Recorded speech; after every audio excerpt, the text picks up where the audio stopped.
After soccer star Jorginho claimed that his 11-year-old stepdaughter Ada, who his wife Catherine Harding shares with ex-Jude Law, had an unsavory interaction with Chappell Roan and a member of her security team, the 34-year-old mom shared her side of the story in a video posted on Instagram March 22nd. We noticed a girl walk past with long red hair, very curly, and I said to my daughter, "Oh, do you think that's Chappell Roan?" And she looked and she said, "Oh my God, Mum, do you think it's her?" She didn't have her phone. She didn't try to take a picture. She didn't approach her. She literally didn't do anything. She just looked at her. Then came the security guard, who, as my husband said, had a very aggressive tone. For me, I feel like it really overstepped a boundary because he is quite an intimidating. I don't know if it was her personal security guard, but he was with her. So that is all I know. Did she send him to do it? Again, I don't know.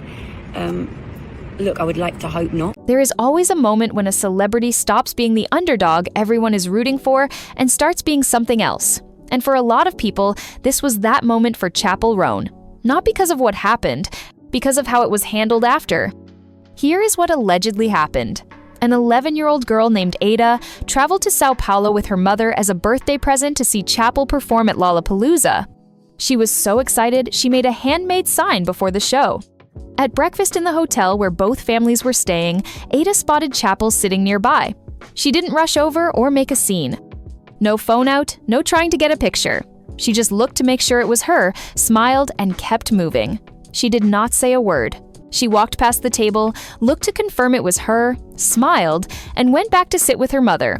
That was the entire interaction. Then, a large security guard came to Ada's table and spoke aggressively to both Ada and her mother. He accused the 11-year-old of disrespecting and harassing Chappell Roan. He told her mother she was badly educated and should teach her daughter better. He threatened to file a formal complaint with the hotel, all while an 11-year-old girl sat there in tears. Ada and her mother did not attend the concert that night. The birthday present was over before it started. Now here is who Ada actually is, because this matters more than people initially realized. Her mother is Catherine Harding, married to Jorginho, one of the most decorated midfielders in European football history.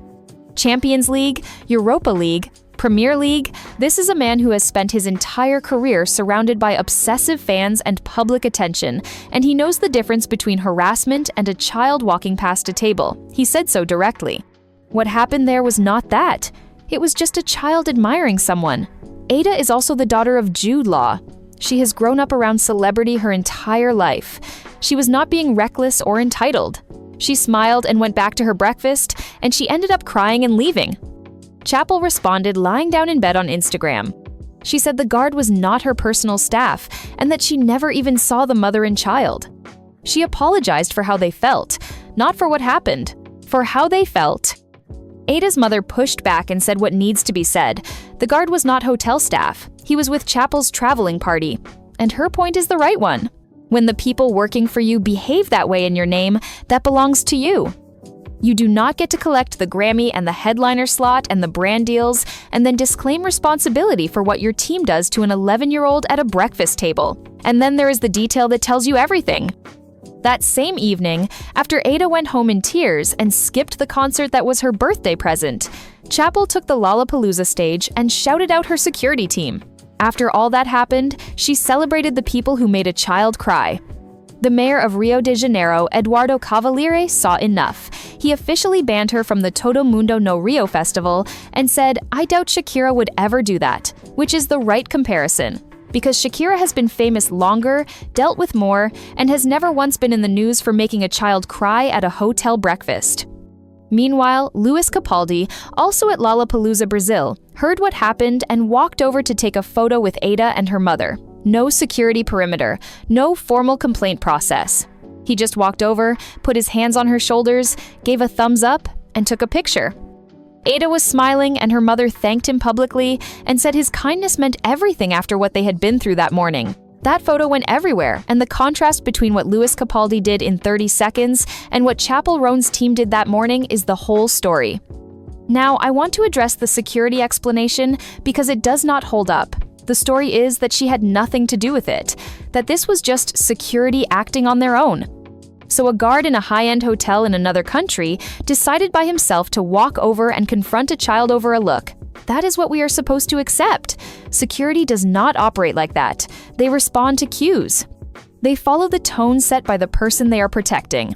And if that response was that quick and that comfortable, it did not start that night. Security does not improvise social situations. They execute expectations. This is what that looks like in practice.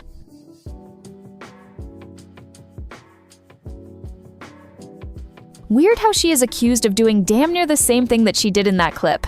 What a coincidence, right? Here is what this really is, because I do not buy that Chappell Roan hates attention. You do not build a career on being loud and theatrical and impossible to miss, and then act confused when someone notices you in public. That attention is the whole point. What this looks like is not discomfort. It looks like control.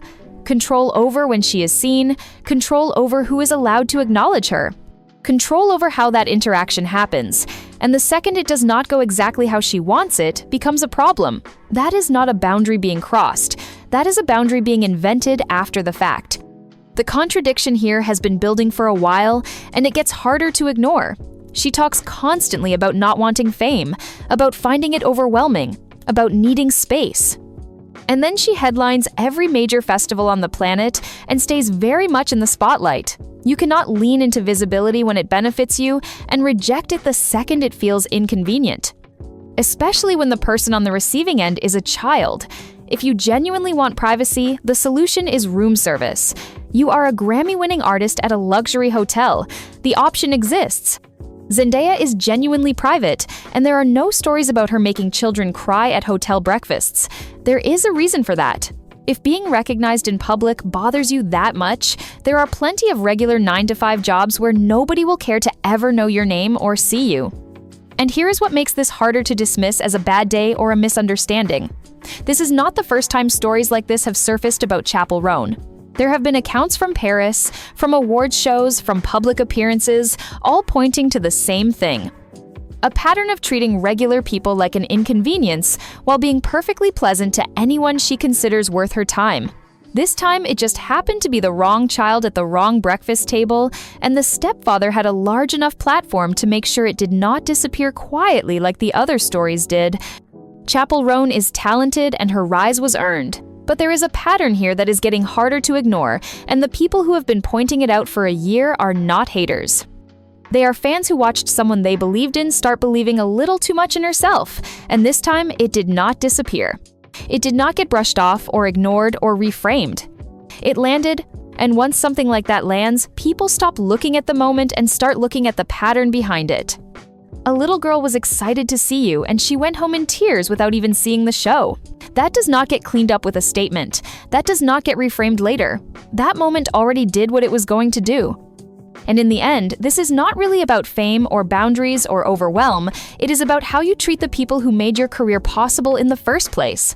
And in this case, that answer was a lot colder than people expected and a whole lot harder to ignore. That's my opinion!